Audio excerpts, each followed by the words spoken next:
Hello guys, here I am once again with the last moment tips and strategies for CLAT, which is on day after tomorrow. I believe आज islet का paper अच्छा ही रहा होगा क्योंकि have heard some feedback that regarding standard of the paper, क्या level था, किस तरीके की चीजें आई हैं. तो अभी मैं उस पर डिस्कशन में नहीं जाना चाह रहा. What my suggestions for CLAT is, उन सारी चीजों को सुनने के बाद कुछ बुलेट्स यहाँ पे मैंने रखे हुए हैं. प्लीज इसको एग्जाम के लिए अगर फॉलो करो. इट इज आई बिलीव ये कहीं ना कहीं लास्ट मोमेंट पे एक बार को हेल्पफुल होगा for your exam. Now point number 1, after effect of AILET. See, after effect of AILET means what. अभी आज आपने आइलेट का पेपर दिया है और काफी सारे लोगों को ये लग रहा है कि पता नहीं मैंने कैसा पेपर दिया, क्या चीजें हुई हैं, कितने अटेम्प्ट्स हुए हैं, क्या कट ऑफ आएगी. Just focus on CLAT now, परसों के लिए जो आपको 28 को देना है. अभी जो निकल गई ये चीजें उसको साइड करते हैं. आगे जो क्लैट होना है उसके बारे में बात करते हैं. आइलेट को सोच के क्लैट पे उसका इम्पैक्ट नहीं पड़ना चाहिए. तो अब मुझे ये लगता है कि अगर आज का पेपर आपका ठीक नहीं गया तो शायद जो आफ्टर इफेक्ट है क्लैट में वो आप ज्यादा नोटिस करोगे और उसकी वजह से कहीं परसों का पेपर ना खराब हो जाए. So there should not be any after effect of AILET on CLAT. Point number 1. Point number 2 was regarding time management, time strategy on D day, बोले तो परसों. सी, ये बातें ऑलरेडी बहुत बारी की हैं, सारी चीजें दिमाग में हैं, बट आज भी मैंने कुछ स्टूडेंट्स का सुना कि सर ये वाले सेक्शन को मैंने पहले कर दिया, रीजनिंग बाद में करता. रीजनिंग ज्यादा अच्छी थी, जो स्कोरिंग सेक्शन था वो जीके सीए था आज के पेपर के लिए आइलेट के अंदर, तो वो मैं पहले करता तो मुझे ज्यादा बेनिफिट्स मिलती, स्कोर में ज्यादा कर पाता. अगर लीगल में बाद में करता, कुछ क्वेश्चन छूट भी जाते तो अच्छा ही होता. ये सारी चीजें कहीं ना कहीं एक बार लक पे डिपेंड करती है. There is no doubt. Now I cannot say which section you should do at first or which you have to do at last. But the point is, see, और ये मैं क्यों नहीं कर सकता, इसके पीछे सिंपल रीजन है. Each and everyone is having different mindsets. हर एक स्टूडेंट की अपनी स्ट्रेंथ है. Each and every person is having their own strength as well as weaknesses. अपने स्ट्रेंथ पे काम करना होता है. जो आपके स्ट्रॉन्ग सेक्शंस हैं उनको पहले करना होता है. ये मैं हमेशा से सोचता हूँ और यही मेरी सजेशंस है. If you are good in reasoning, do reasoning at first. As simple as that. If you're good in English, yes, go for English. If you're good in GK, yes, CA, go for CA at first. So पहले कौन सा section करना है, बाद में कौन सा करना है, इस पे ये पॉइंट ऑफ डिस्कशन नहीं है. You'll find n number of videos. ये चीज पहले करो, वो चीज बाद में करो. मैं कहता हूँ सिंपल रखो, जो आपका स्ट्रॉन्ग पार्ट है उसको पहले उठाओ. यस, टाइम मैनेजमेंट वाली बात है तो एक रफ आइडिया यहाँ पे, एक फॉर्मेट मैंने यहाँ पे रखने की कोशिश की है. ऑलरेडी क्लास के अंदर have discuss so many time these things, but the point is एक बार फिर से इसको रिकैप कर लेना, स्ट्रैटेजी को बिल्डअप कर लेना. ये पार्ट इतने देर में खत्म हो जाना चाहिए. ये टारगेट तो एक बार होना ही चाहिए. 2-1 minute you are taking let's say 2-3 minutes more for one section और at the same time 2-3 minutes less for another section. It is okay, fine. But ऐसा ना हो कि एक सेक्शन के अंदर आपने 40-45 मिनट ले लिया और उसके बाद फिर किसी दूसरे सेक्शन के अंदर उसको ही नहीं आओ कंप्लीट करो विद इन 10-15 मिनट्स. ये चीजें नहीं होनी चाहिए एटलीस्ट पेपर वाले दिन, फाइनल दिन. सो मैं समझता हूँ we will be having around 35 questions legal के अंदर. 35 के आसपास के क्वेश्चंस होंगे.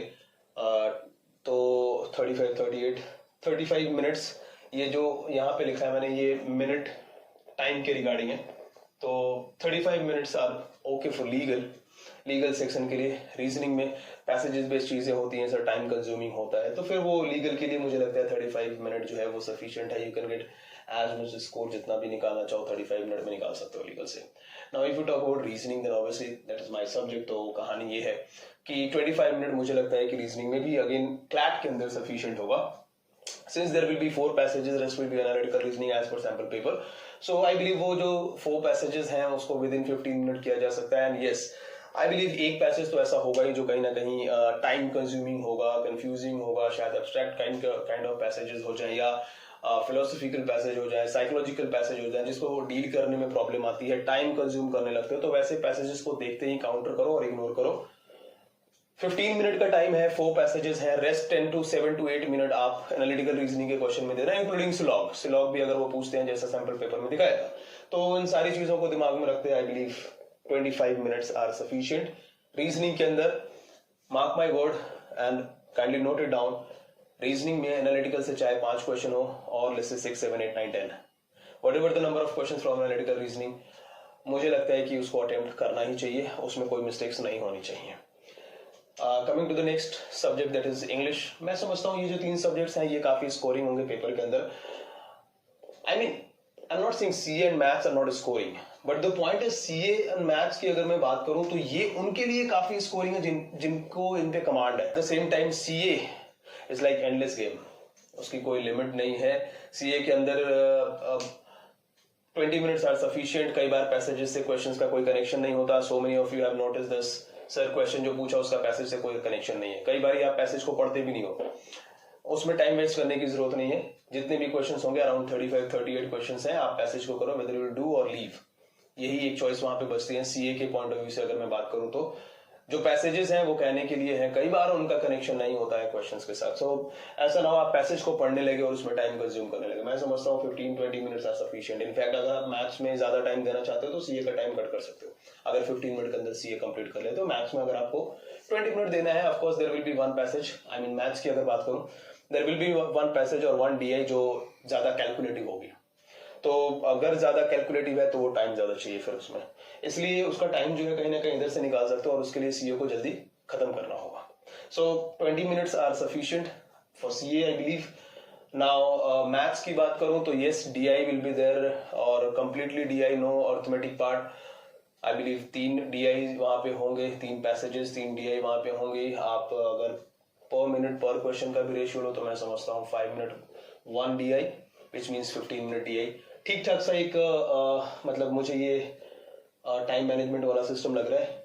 और इसमें 2 3 4 प्लस माइनस आप कर सकते हो। किसी सेक्शन से 2 मिनट कम कर लिया, किसी में ज्यादा दे दिए 2-3 मिनट, वो पॉसिबल है। जैसा मैंने अभी आप सी और मैथ्स के लिए भी कहा, इट इज पॉसिबल दैट आप रीजनिंग को और कम टाइम में कर पा रहे हो तो उसके टाइम को कहीं इंग्लिश में अगर आप ज्यादा टाइम देना चाह रहे हो वहां कर सकते हो। 2-4 मिनट के लिए कोई प्रॉब्लम नहीं है, कट डाउन ऊपर नीचे हो सकता है। बट ओवरऑल मुझे लगता है कि ये अप्रोच होनी चाहिए आपके पेपर के पॉइंट ऑफ व्यू से। अगेन आई एम सेइंग, कौन सा सेक्शन पहले कौन सा सेक्शन बाद में, ये डिसाइड मुझे नहीं करना होता है, ये डिसाइड स्टूडेंट को करना होता है। सी हर किसी की साइज अलग है, सोच अलग है, कहानी अलग है। हर कोई अपने अपने तरीके से अपने अपने सब्जेक्ट्स पे काम करता है, उनके अपने अपने सब्जेक्ट्स होते हैं। कुछ ऐसे हैं जिनकी सीए बहुत स्ट्रांग है, सो चलो सीए ही पहले कर लिया, खत्म किया। लेकिन हाँ, ये टाइम है और इसके अंदर खत्म करना है। Next point is regarding like I mean get ready with your all your stuffs. मतलब ये है कि काइंड ऑफ मेंटल मैपिंग की बात अब हो रही है। कैसे एग्जाम के लिए आपको मेंटली प्रिपेयर होना है। कहीं ना कहीं इसका कनेक्शन आज के पेपर से भी है। आफ्टर इफेक्ट आईलेट का नहीं होना चाहिए, if paper was not good. एक पीस माइंड के साथ पेपर देना इज इंपॉर्टेंट। और इसमें कुछ और भी पॉइंट्स हैं जिसका ध्यान रखोगे। At first let me talk about the तुक्काज वाला पार्ट, जो आप तुक्का पेपर के अंदर करके आते हो। आई एम नॉट श्योर सर, लेकिन फिर भी अटेम्प्ट कर लिया। आईलेट के अंदर एक people are attempting like 130, 135, 125, 130, 135 with all the तुक्काज जो भी उनके दिमाग में आ रहा था वो सब करते चले गए। तो मुझे नहीं लगता वो कहीं से भी सही है, बिकॉज आईलेट का पेपर अगर एक्यूरेसी के साथ करो it's good. I mean 110, 115 was a good attempt with good accuracy. So ये क्लैट के अंदर प्लीज इसको भी अवॉइड करने की कोशिश करो। यहाँ पे तुक्काज वगैरह ज्यादा नहीं, जय माता दी जय बजरंगबली काइंड ऑफ स्कोप नहीं चलनी चाहिए। हाँ yes, this is the most important point, calculator. Paper में कैलकुलेटर नहीं होगा। ऑन द नोटिफिकेशन आई थी, उन्होंने कहा था कि इस कैलकुलेटर विल बी देयर। अब वो कह रहे हैं कैलकुलेटर नहीं होगा, इसमें आप कुछ नहीं कर सकते, neither I can do neither anyone. अभी के टाइम पे सिचुएशन ऐसी है, कैन डू एनीथिंग, कुछ भी हो सकता है, कुछ भी कोई कर सकता है। सो इसके लिए वही मत होना।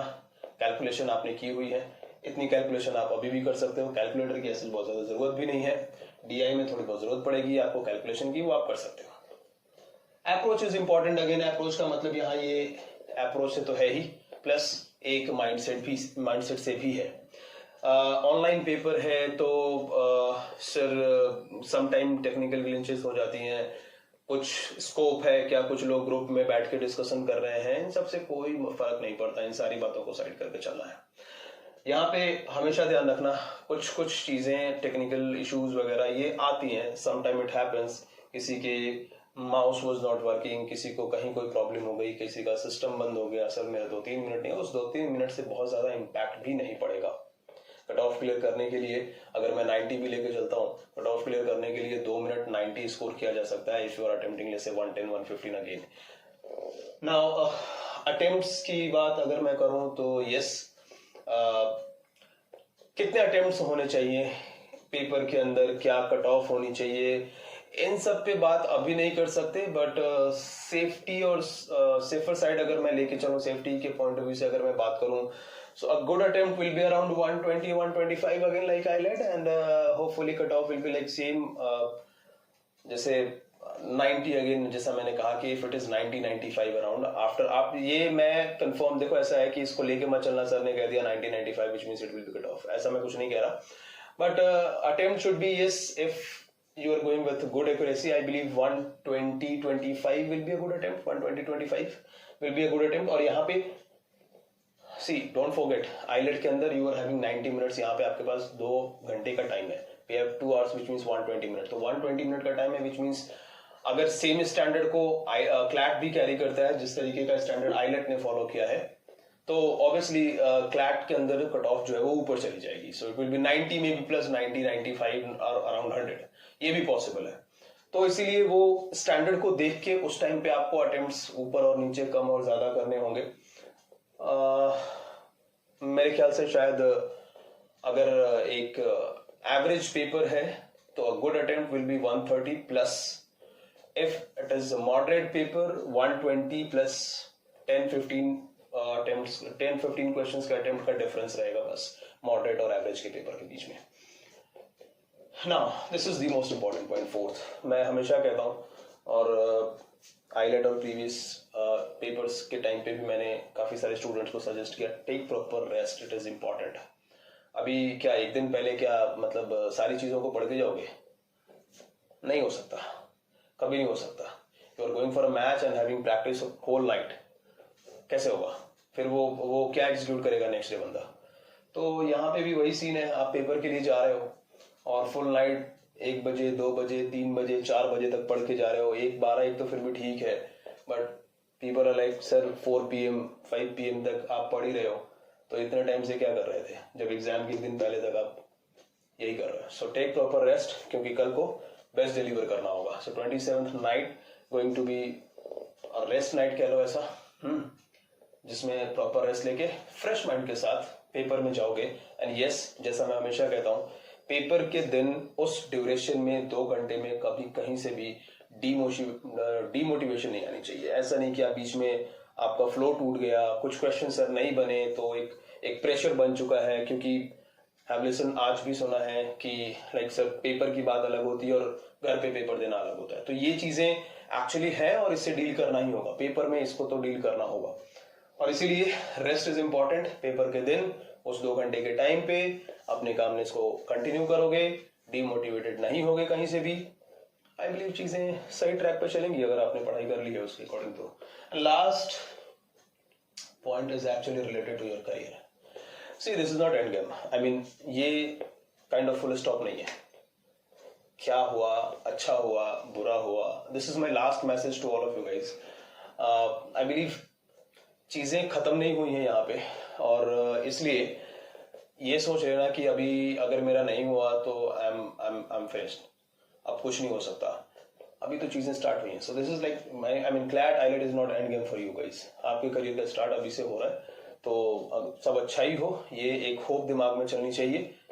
बट अगर कुछ इधर उधर की चीजें हुई तो ये नहीं कि अब कहानी खत्म, chapter close, right? So that's it. मेरे ख्याल से आज की कहानी और आज ये सब चीजें डिस्कस करने के पीछे जो पर्पस था वो ये था कि एक जो कॉल है, एंड मोमेंट कॉल, वो मुझे देनी थी, इसीलिए ये video and these things are there. I hope paper के दिन on 28th you guys will be doing well, जैसा आपने प्लान किया है, सारी चीजें उसके अकॉर्डिंग चलेंगी। All the best guys, thank you.